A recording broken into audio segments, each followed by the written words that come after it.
शिव भक्तों, आज मैं आपको बताने जा रही हूँ शिव पुराण के कोटि रुद्र संहिता के अध्याय 37 के द्वारा भगवान शिव की शिवरात्रि के व्रत की कथा के बारे में, जो भगवान स्वयं शंभु माता पार्वती से कहते हैं, वही मैं आपको बताने जा रही हूँ। कृपया आप सब ध्यानपूर्वक सुने। एक बार की बात है, किसी समय ब्रह्मा विष्णु तथा पार्वती जी ने भगवान शिव से शिवरात्रि के व्रत के बारे में पूछा था। इसके उत्तर में शिव जी ने जो कुछ कहा वह मैं तुम लोगों को बता रही हूँ। शब्द ध्यानपूर्वक सुने। भगवान शिव बोले, मेरे बहुत से व्रत हैं जो भोग और मोक्ष प्रदान करने वाले हैं। उनमें मुख्य 10 व्रत हैं जिन्हें विद्वान 10 शैव व्रत कहते हैं। द्विजों को सदा यत्न पूर्वक इन व्रतों का पालन करना चाहिए। प्रत्येक अष्टमी को केवल रात्रि में ही भोजन करें। ज़्यादातर कृष्ण पक्ष की अष्टमी को भोजन का सर्वथा त्याग कर दे। शुक्ल पक्ष की एकादशी को भी भोजन छोड़ दे, किंतु कृष्ण पक्ष की एकादशी को रात में मेरा पूजन करने के पश्चात भोजन किया जा सकता है। शुक्ल पक्ष की त्रयोदशी को रात में भोजन करना चाहिए, परंतु कृष्ण पक्ष की चतुर्दशी को शिव व्रतधारी पुरुषों के लिए भोजन का सर्वथा निषेध है। दोनों पक्षों में प्रत्येक सोमवार को प्रयत्न पूर्वक केवल रात में ही भोजन करना चाहिए। शिव के व्रत में तत्पर रहने वाले लोगों के लिए यह अनिवार्य नियम है। इन सभी व्रतों में व्रत की पूर्ति के लिए अपनी शक्ति के अनुसार शिव भक्त को ब्राह्मणों को भोजन कराना चाहिए। द्विजों को इन सब व्रतों का नियम पालन करना चाहिए। जो द्विज इनका त्याग करते हैं वे चोर होते हैं। मुक्ति मार्ग में प्रवीण पुरुषों को मोक्ष की प्राप्ति कराने वाले 4 व्रतों का नियम पूर्वक पालन करना चाहिए। वे 4 व्रत इस प्रकार हैं: भगवान शिव की पूजा, रुद्र मंत्रों का जप, शिव मंदिर में उपवास तथा काशी में मरण, ये मोक्ष के सनातन मार्ग हैं। सोमवार की अष्टमी और कृष्ण पक्ष की चतुर्दशी, इन 2 तिथियों को उपवास पूर्वक व्रत रखा जाए तो भगवान शिव को संतुष्ट करने वाला होता है। इसमें अन्यथा विचार करने की आवश्यकता नहीं है। हे पार्वती, इन चारों में भी शिवरात्रि का व्रत ही सबसे अधिक बलवान है। इसलिए भोग और मोक्ष रूपी फल की इच्छा रखने वाले लोगों को उसी का पालन करना चाहिए। इस व्रत को छोड़कर दूसरा कोई मनुष्यों के लिए हितकारक व्रत नहीं है। यह व्रत सबके लिए धर्म का उत्तम साधन है। निष्काम अथवा सकाम भाव रखने वाले सभी मनुष्यों, वर्णों, आश्रमों, स्त्रियों, बालकों, दासों, दासियों तथा देवता आदि सभी देहधारियों के लिए यह श्रेष्ठ व्रत हितकारक बताया गया है। माघ मास के कृष्ण पक्ष में शिवरात्रि तिथि का विशेष महात्म्य बताया गया है। जिस दिन आधी रात के समय तक वह तिथि विद्यमान हो, उसी दिन उसे व्रत के लिए ग्रहण करना चाहिए। शिवरात्रि करोड़ों हत्याओं के पाप का नाश करने वाली है। हे केशव, उस दिन सवेरे से लेकर जो कार्य करना आवश्यक है उसे प्रसन्नता पूर्वक तुम्हें बताता हूँ। तुम ध्यान देकर सुनो। बुद्धिमान पुरुष सवेरे उठकर बड़े आनंद के साथ स्नान आदि नित्य कर्म करे, आलस्य को पास न आने दे। फिर शिवालय में जाकर शिवलिंग का विधिवत पूजन करके मुझ शिव को नमस्कार करके पश्चात उत्तम रीति से संकल्प करे। देव देव महादेव नीलकंठ, आपको नमस्कार है। देव, मैं आपके शिवरात्रि का व्रत अनुष्ठान करना चाहता हूँ। देवेश्वर, आपके प्रभाव से यह व्रत बिना किसी विघ्न बाधा के पूर्ण हो और काम आदि शत्रु मुझे पीड़ा न दें। ऐसा संकल्प करके पूजन सामग्री का संग्रह करें और उत्तम स्थान में जो शास्त्र प्रसिद्ध शिवलिंग हो उसके पास रात में जाकर स्वयं उत्तम विधि विधान का संपादन करें। फिर शिव के दक्षिण या पश्चिम भाग में सुंदर स्थान पर उनके निकट ही पूजा के लिए संचित सामग्री रखें। श्रेष्ठ पुरुष वहाँ फिर स्नान करे। स्नान के बाद सुंदर वस्त्र और उपवस्त्र धारण करके 3 बार आचमन करने के पश्चात पूजन आरंभ करे। जिस मंत्र के लिए जो द्रव्य नियत हो उस मंत्र को पढ़कर उसी द्रव्य के द्वारा पूजा करनी चाहिए। बिना मंत्र के महादेव जी की पूजा नहीं करनी चाहिए। गीत, वाद्य, नृत्य आदि के साथ भक्ति भाव से संपन्न हो। रात्रि के प्रथम पहर में पूजन करके विद्वान पुरुष मंत्र का जप करे। यदि मंत्र बोलने वाला पुरुष उस समय श्रेष्ठ पार्थिव लिंग का निर्माण करे तो नित्य कर्म करने के पश्चात पार्थिव लिंग का ही पूजन करे। पहले पार्थिव बनाकर पीछे उसकी विधिवत स्थापना करे। फिर पूजन के पश्चात नाना प्रकार के स्रोतों द्वारा भगवान वृषभ ध्वज को संतुष्ट करे। बुद्धिमान पुरुष को चाहिए कि उस समय शिवरात्रि व्रत के महात्म्य का पाठ करे।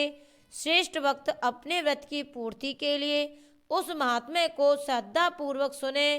रात्रि के चारों पहरों में 4 पार्थिव लिंगों का निर्माण करके आवाहन से लेकर विसर्जन तक उनकी पूजा करे और बड़े उत्सव के साथ प्रसन्नता पूर्वक जागरण करे।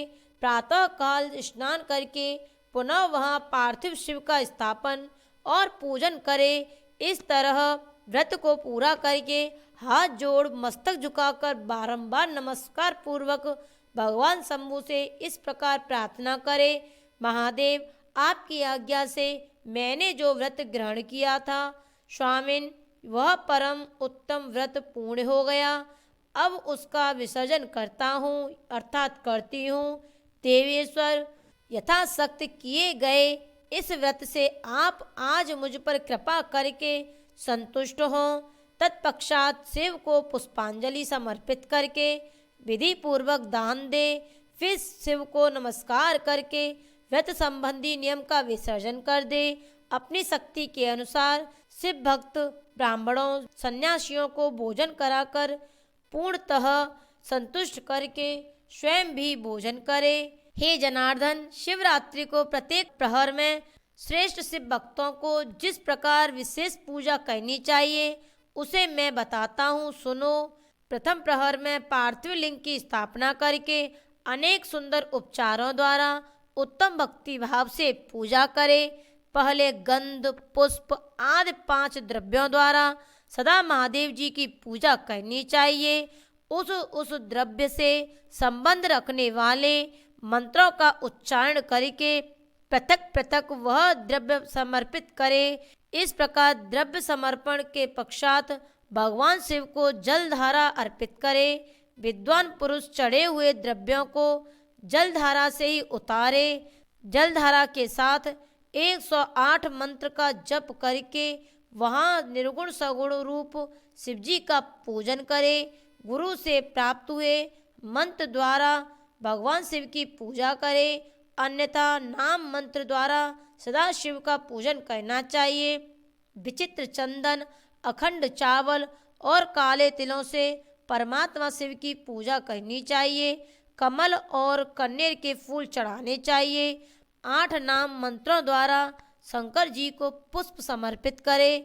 वे 8 नाम इस प्रकार हैं: भव, सर्व, रुद्र, पशुपति, उग्र, महान, भीम और ईशान।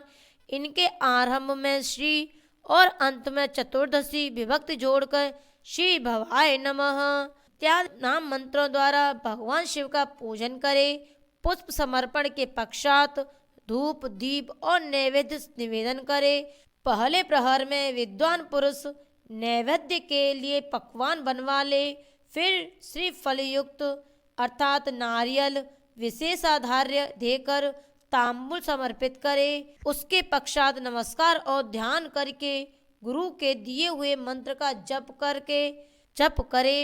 गुरु दत्त मंत्र न हो तो पक्षाक्षर नमः शिवाय मंत्र के जप से भगवान शंकर को संतुष्ट करे।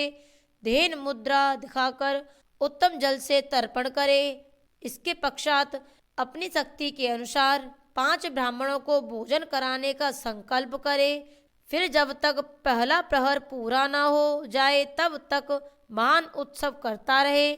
दूसरा प्रहर आरंभ होने पर पुनः पूजन के लिए संकल्प करे अथवा एक ही समय चारों प्रहरों के लिए संकल्प करके पहले प्रहर की भांति पूजा करता रहे।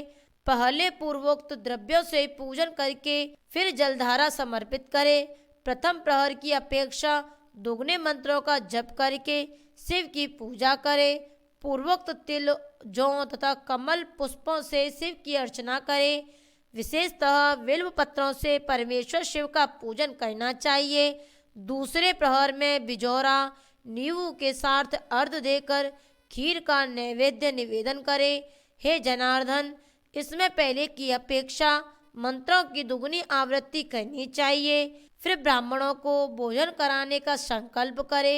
शेष सब बातें पहले की ही भांत तब तक करता रहे जब तक दूसरा प्रहर पूरा न हो जाए।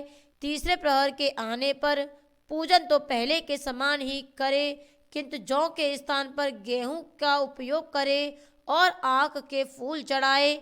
उसके बाद नाना प्रकार के धूप एवं दीप देकर पुए का नैवेद्य भोग लगाए।